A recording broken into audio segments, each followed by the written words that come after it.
Guys, आप लोगों को अवेयर करने के लिए एक ट्रू इंसिडेंट बताता हूँ जो मेरे साथ हुआ। मेरे पास एक कॉल आया कि सर ऐसे ऐसे आपका एक पार्सल जब्त हुआ है और हम कस्टम ऑफिस से बोल रहे हैं और हमारे पास में आपका जो पार्सल है वो जब्त हुआ है और उसके अंदर कुछ इलीगल आइटम्स हैं जो कि आप चाइना भेज रहे थे। मैंने कहा जी, मैंने तो कोई ऐसा पार्सल नहीं भेजा। उन्होंने कहा कि आपका नाम ये है। मैंने कहा यस। कह रहे कि आपका एड्रेस ये शो कर रहा है, ये आपका मेल आईडी है और आपका ये नंबर आपका ऑलरेडी इसमें कोरियर के टाइम पे कुछ डीटीडीसी वगैरह इन्होंने मेरे को बताया कि डीटीडीसी के थ्रू आपने भेजा था। मैंने कहा मैंने तो कोई ऐसा पार्सल नहीं भेजा। उन्होंने कहा कि इसमें इलीगल आइटम्स थे, ये था वो था। मैंने कहा जी क्या इलीगल आइटम्स थे? कहते कि 1 मिनट रुकिए, हम आपकी कॉल को फॉरवर्ड करते हैं हमारी जो कस्टम टीम है उसके पास में। तो मैंने कहा जी बात कराइए एक बार। मैंने बात करी तो उस टाइम पे मैं यही सोच रहा था कि शायद ये एक ठीक ठाक कॉल है, मतलब जैसे एक नॉर्मली कॉल आती है और उसमें हमें कुछ पता लगता है तो मैं वही चीज़ समझ रहा था। मैं उसको कुछ फेक कॉल्स या ऐसा कुछ नहीं समझ रहा था कि ये कुछ फ्रॉड वाली बातें कर रहा है कुछ मेरे साथ में। तो उसने कहा कि यस मिस्टर प्रवीण। मैंने कहा यस सर। कह रहा कि मैं बॉम्बे कस्टम से बोल रहा हूँ और ऐसी ऐसी बात है और आपका ये पैकेट ऐसे ऐसे मिला है और आपके नाम से ही ये पैकेट भेजा जा रहा था चाइना की तरफ और इसके अंदर कुछ 5 आइटम्स हैं जिसमें कुछ डॉलर्स हैं, कुछ स्मैक वगैरह के कुछ ऐसी कुछ वो बताया उसने और कुछ और भी 3-4 आइटम्स उसने बताए मेरे को कि ये आइटम्स आपके हैं इसके अंदर।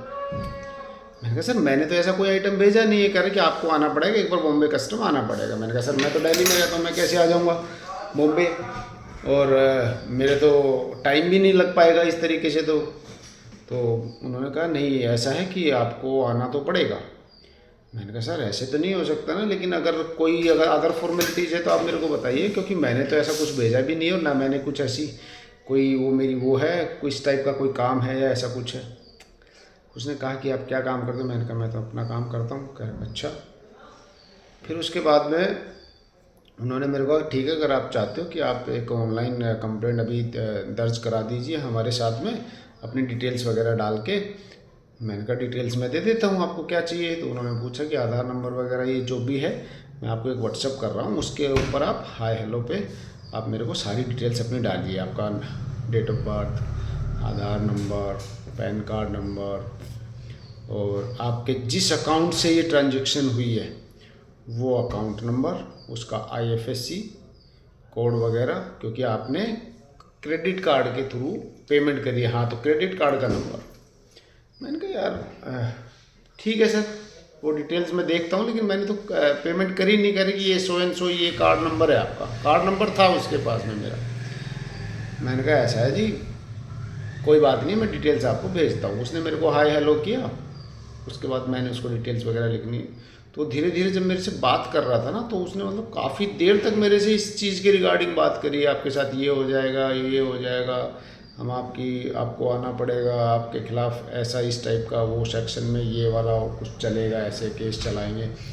मैंने कहा सर केस तो तब चलेगा ना जब किसी इंसान ने कुछ किया होगा। केस डालने वाले तो बहुत होते हैं, लेकिन करने में भी तो प्रॉब्लम है ना, कि अगर किसी ने कुछ किया है और रियली में बंदे ने कुछ गलत किया है तो ऑब्वियसली अगर मैंने गलत किया है तो मैं भुगतूंगा अपना, उसमें कोई बड़ी बात नहीं है। कह रहे कि नहीं आपको पता नहीं है ये बहुत बड़ा एक क्राइम है, ऐसे वैसे इसको उस एक्ट में लेते हैं और ये तो मैं मतलब उसको थोड़ा सा सीरियसली समझ रहा था कि शायद भाई कुछ ऐसी चीज़ हुई हो जो हमारी आईडी वाईडी यूज़ करके किसी ने कर दी हो, या भाई क्योंकि कह रहे कि आपने कहीं आपकी आईडी दी थी, ये था वो था। मैंने कहा हाँ आईडीज तो जाती ही रहती है किसी न किसी के पास में, किसी न किसी काम से, कभी कोई कनेक्शंस लेने हैं, कुछ और चीज़ें हैं या कुछ भेजना है। और रही बात क्रेडिट कार्ड की डिटेल्स, वो भी किसी के पास जाना कोई इतनी बड़ी बात तो है नहीं। तो बोले कि ऐसा है, आप एक काम कीजिए, आप अपना वो मेरे को डिटेल्स भेजिए। मैंने कहा ठीक है सर। उसमें उसने लिख रखा था ये डिटेल वो डिटेल वो डिटेल। तो थोड़ी देर के बाद में मेरे को ऐसे लगा, मैंने उसको नाम वाम तो अपना भेजा, नाम भेजा, अपना एड्रेस भी डाल दिया मैंने। पैन कार्ड मैंने उसको नहीं दिया नंबर, ना उसको क्रेडिट कार्ड की डिटेल्स थी, और अपना आधार का मैंने नंबर भी बता दिया। मैंने कहा Aadhaar number is not a big issue, मैं बता देता हूँ अगर कुछ ऐसी बात होगी। तो उसके बाद वो कहता है कि आपका क्रेडिट कार्ड की डिटेल, उसका जो पीछे का कोड वोड जिसके थ्रू आपने ट्रांजेक्शन्स करी है, या आपका यही नंबर का क्रेडिट कार्ड। तो मेरे को एकदम क्लिक किया, मैंने कहा यार ये तो शायद लग रहा है बेवकूफ़ बना रहा है और ये कुछ ना कुछ स्कैमर लग रहा है अब मुझे। मैंने उसको कहा, मतलब फिर अलग वे में मैंने बात करी उससे। तो व्हाट्सएप पे था, तो व्हाट्सएप के थ्रू उसका मेरे पास कॉल आया। मैंने उसको बोला मैं आपको कुछ नहीं भेज रहा, और मैंने थोड़ा सा उसको अलग स्लैंग में बात करी। तो उसका मेरे पास फ़ोन आया, ऐसे ऐसे हो जाएगा आपके साथ में, ये कर देंगे वो कर देंगे। मैंने कहा जा तू, तेरे बस की जो हो ना तू कर लेना, कोई दिक्कत परेशानी नहीं है, वो हम देख लेंगे। तो वो एक तरह से मतलब ऐसे डराने वाली बातें करने लग गया, नहीं ये कर देंगे कस्टम से, अभी दिल्ली कस्टम में हम आपका डिटेल्स भेजते हैं, फलां तिकड़ा ये वो। मैंने कहा भाई तेरे से जो बने ना तू वो कर लेना, और मैं तेरे को कुछ नहीं भेजने वाला हूँ। उसको भी मैंने उल्टा सीधा सुनाना शुरू कर दिया, तो वो भी कुछ ना कुछ उल्टा सीधा बोल रहा था, ऐसे वैसे ये वो कर देंगे आपका, ये हो जाएगा फलां हो जाएगा तिकड़ा हो जाएगा। क्योंकि मेरे को अंदाज़ा लग गया था कि ये शायद कुछ ना कुछ गलत करने वाले इंसान है, और ये जो स्कैमर्स टाइप के बैठे रहते हैं, ये उस टाइप की एक कॉल है। तो गाइस मैं आप लोगों को बता दूं, इस टाइप की आपके पास कोई भी कभी कॉल आती है किसी भी चीज़ के रिगार्डिंग, आपकी डिटेल्स दे दीजिए, बैंक अकाउंट्स दे दीजिए, बैंक का नंबर दे दीजिए, वो दे दीजिए। क्योंकि कोई भी बैंक ऑनलाइन आपसे कुछ नहीं मांगता है कि आपके साथ ये चीज़ हो गई है, हमें आपका ये दीजिए, आप वो बताइए।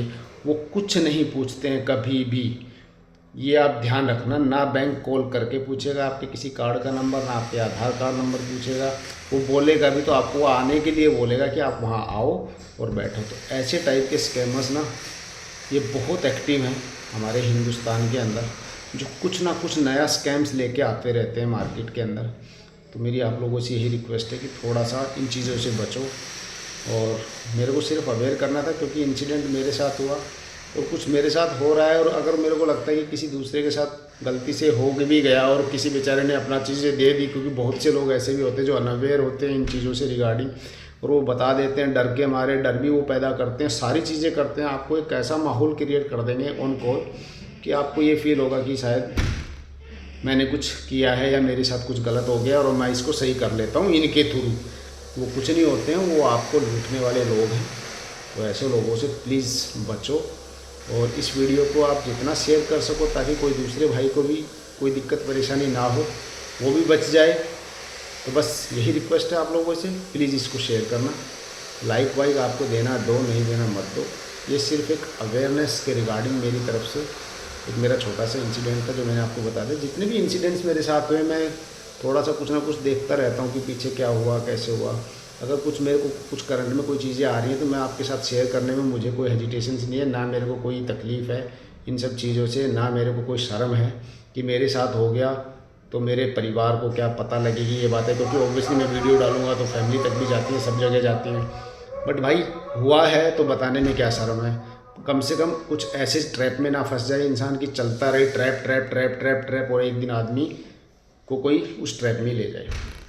तो आप लोग भी प्लीज़ इन सब चीज़ों से अवेयर रहें, किसी भी इंसान को अपनी ऐसी डिटेल्स ना दें।